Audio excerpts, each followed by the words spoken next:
Also, we're continuing in today in Maseches Demai, Parak Beis, Mishna is Aleph through Beis, chapter 2, Mishna is 1 through 2.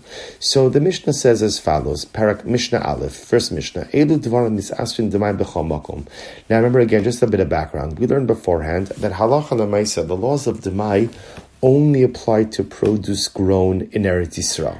So if let's say you purchase produce from an Am Haaretz, from a person who is ignorant of halacha outside of Eretz Yisrael, then obviously again there is no halacha of demai.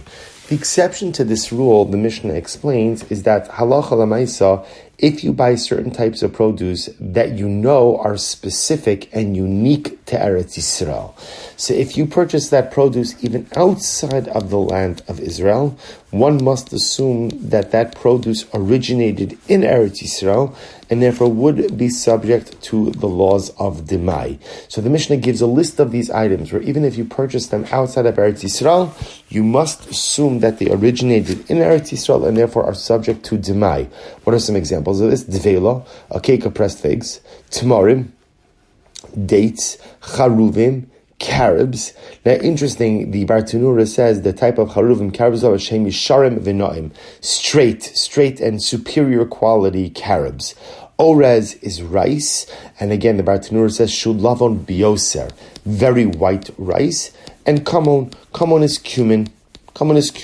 So again, these types of, now obviously you could find these items outside of Eretz Yisrael as well. They're talking about a much higher quality of each of these items, which normally comes from Eretz Yisrael. Therefore, even if you purchase it outside of Eretz Yisrael, ultimately it is subject to the halachos of Demai. Ha'oresh shebechutza la'aretz, if you go ahead and you purchase rice that is grown outside of Eretz Yisrael, kol hamishtamet mimenu potter. Ultimately, again, interestingly enough, if you go ahead and you use it in Eretz Yisrael, right, nevertheless, it's going to be potter from Demai. Now, what the Mishnah is essentially saying is like this: rice of chutz la'aretz, of outside of Israel, and rice of Eretz Yisrael look fundamentally different. So you would be able to tell just by what the rice looks like that halacha l'maisa where everything originates from. And therefore, again, if it's rice of chutz la'aretz, no issue of demai. If it's rice of Eretz Yisrael, then ultimately it is subject to the halachos of demai. Incredible. Mishnah Beis. This is an actually interesting idea. The Mishnah says as follows: Hamekabel alav lihios ne'eman. So let's say you have a situation where a person wants to be a ne'eman. So who doesn't want to be a ne'eman, right? I want to be a trustworthy individual. Now, for our purposes here, what that means is as follows. I want to be the kind of person where when people go ahead and purchase produce from me, they know that it has been properly tithed and properly remedied, properly rectified, so that it doesn't fall under, there's no issue of demai. So what does a person have to do in order to be able to earn the title or earn the designation of a ne'eman? So ma'asr shu'ochel. So first of all, you have to go ahead and take upon yourself to take ma'asr, to tithe anything that you eat. Now, by the way, that includes demai. In other words, even if you go ahead and you purchase demai, you take upon yourself to tithe anything and everything that you're going to eat. Veshu mochar, and you take upon yourself to go ahead and tithe anything that you are going to sell. Ve'es shehu lokeach, and when you purchase produce from an Am Haaretz, you take upon yourself to go ahead and tithe that, even though your intention is to go ahead and resell it. So again, the Mishnah over here is speaking about the idea that halacha l'maisa. Now, here's what's interesting. You see, the backdrop to this is as follows: that essentially, once Chazal legislated about demai, so you have to. So we said that it's the produce of an Am Haaretz, of someone who is ignorant, that is subject to the halachos of demai. But the truth is, what effectively happens is everyone, except for a Talmid Chacham, someone who is known to be a Torah scholar, diligent and vigilant in his knowledge and execution of halacha, anyone other than that is considered to be an Am Haaretz, and therefore produce has to be retithed. So the idea the Mishnah is saying is, let's say I want to establish myself as someone who is trustworthy to take Trumas and Maasros. What are the steps I have to do? So number one, you have to tithe everything that you eat, right? Even if you purchase demai. Number two, anything you sell, you have to go ahead and tithe.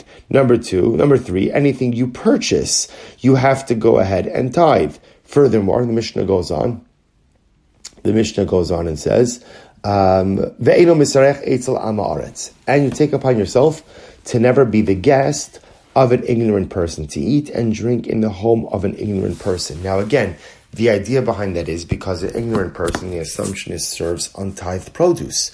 So if a person is trying to go ahead and establish himself as a ne'eman, someone who is trustworthy, he has to be careful who he keeps company with, and he has to be careful whose home he eats at. Amrulo, Rabbi Huda Omer, Av HaMisarech Eitzel Am Haaretz Ne'eman. Rabbi Huda disagrees.